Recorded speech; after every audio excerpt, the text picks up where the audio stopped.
అండి, అందరికీ నమస్తే. ఈరోజు వరలక్ష్మి వ్రతం స్పెషల్గా పులిహోర ఏ విధంగా తయారు చేయాలో చూపిస్తాను. ఈ పులిహోర టేస్ట్ చూసే పని లేకుండా గుడిలో పెట్టే ప్రసాదం పులిహోరలాగా కారంగా, పుల్లగా, ఉప్పు పర్ఫెక్ట్గా బ్యాలెన్స్ అయ్యే విధంగా పులిహోరని ఏ విధంగా తయారు చేసుకోవాలో కొన్ని చిన్న టిప్స్ పాటించి చేసినట్లయితే పులిహోర చాలా బాగా కుదురుతుంది. ఆ టిప్స్ ఏంటో వీడియో చివరి వరకు చూడండి, మీకు తెలుస్తుంది. ఈ కొలతలు ఫాలో అయ్యి చేసినట్లయితే పులిహోర టేస్ట్ పర్ఫెక్ట్గా కుదురుతుంది. ఈ పులిహోర తయారు చేసుకోవడానికి ముందుగా చింతపండుని నానబెట్టుకోవాలి. ఇక్కడ 50 గ్రామ్స్ చింతపండుని తీసుకుని వేడి నీళ్ళు వేసుకుని నానబెట్టుకుంటే పులిహోర పులుసు మంచిగా చక్కగా వచ్చేస్తుంది. ఈ విధంగా నానబెట్టుకుని పక్కన పెట్టుకోవాలి. తర్వాత పులిహోర తయారు చేయడానికి అన్నాన్ని పొడి పొడిగా వండుకుని పక్కన పెట్టుకోవాలి. ఇక్కడ 1 గ్లాస్ రైస్ తీసుకున్నాను. అంటే 1/2 కిలో బియ్యాన్ని తీసుకుని శుభ్రంగా 2-3 సార్లు కడుక్కున్నాక 1 గ్లాస్ రైస్కి 2 గ్లాసుల నీళ్ళు వేసుకుని కొద్దిగా ఆయిల్ వేసుకుని అన్నాన్ని పొడి పొడిలాడుతూ 3 విజిల్స్ వచ్చేంత వరకు ఉడికించుకోవాలి.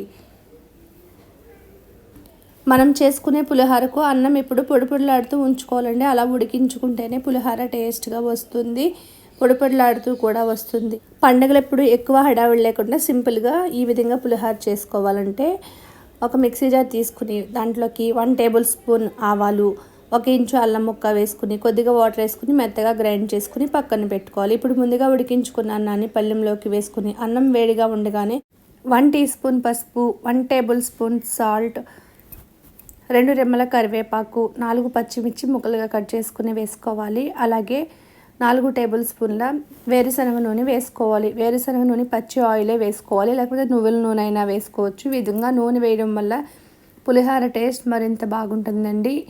అన్నానికి మొత్తం అంతా పట్టేటట్టు బాగా కలుపుకుని పక్కన పెట్టుకోవాలి. ఇప్పుడు పులిహోరకి పోపు పెట్టి తీసుకుందాము.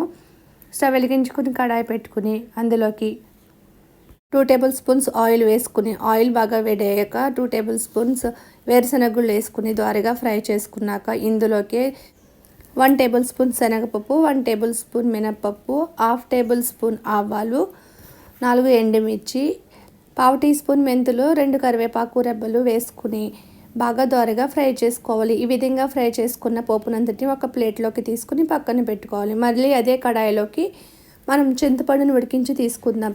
అసలైన సీక్రెట్ ఇక్కడే ఉందండి. 2 సార్లు ఇలా పోపు పెట్టడం వల్ల పులిహోర టేస్ట్ చాలా బాగుంటుంది. చింతపండుని బాగా దగ్గరికి అయ్యేంత వరకు మరిగించుకోవాలి. చింతపండు మరుగుతున్నప్పుడు అందులోకి 1/2 టీ స్పూన్ పసుపు, చిన్న బెల్లం ముక్క వేసుకుని బాగా దగ్గరికి అయ్యేంత వరకు మరిగించుకోవాలి. ఈ విధంగా మరిగించుకున్నాక మనం ముందుగా గ్రైండ్ చేసి పెట్టించుకున్న ఆవు పిండి, అల్లం పేస్ట్ ఉంది కదా, ఆ పేస్ట్ని వేసుకుని మరొకసారి బాగా కలుపుకుంటూ ఫ్రై చేసుకోవాలి.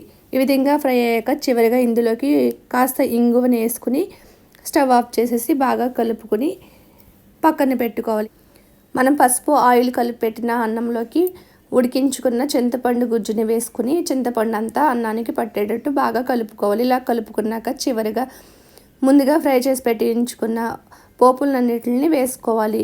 మనం ఇలాగా చివరిగా వేయడం వల్ల పోపులన్నీ మెత్తబడిపోకుండా పులిహోర తినేటప్పుడు మంచి టేస్ట్గా ఉంటుంది. పంటికి పప్పులన్నీ తగిలి పులిహోర మరింత రుచిగా ఉంటుంది. ఈ విధంగా బాగా అంతా కలిసేటట్టు కలుపుకొని పులిహోరను అలాగా 1/2 అవర్ పాటు పక్కన పెట్టుకోవాలి. అరగంట తర్వాత సర్వ్ చేసుకుంటే ఈ పులిహోర చాలా చాలా బాగుంటుందండి. ఈ విధంగా సింపుల్గా పులిహోరని తయారు చేసేసుకోవచ్చు. టేస్ట్ కూడా చూడనవసరం లేదు, అన్నీ కరెక్ట్గా సరిపోతాయి. నేను చెప్పిన ఈ కొలతలు ఫాలో అయ్యి పులిహోర చేశారనుకోండి చాలా బాగుంటుంది. దేవుడికి నైవేద్యంగా పెట్టి మీ ఇంట్లో వాళ్ళందరూ తినేయచ్చు. ఒకసారి పులిహోర ఈ విధంగా ట్రై చేసి చూడండి, అచ్చం గుడిలో ప్రసాదంలాగా టేస్ట్ కుదురుతుంది. ఈ వీడియో కనుక మీకు నచ్చితే మీరు లైక్ చేసి మీ ఫ్రెండ్స్ అండ్ ఫ్యామిలీ మెంబర్స్కి షేర్ చేయండి. అలాగే మరిన్ని వీడియోస్ కోసం భవ్యస్ కిచెన్ ఛానల్ని సబ్స్క్రైబ్ చేసుకోండి. పక్కనున్న బెల్ ఐకాన్ని ప్రెస్ చేయండి. Thanks for watching.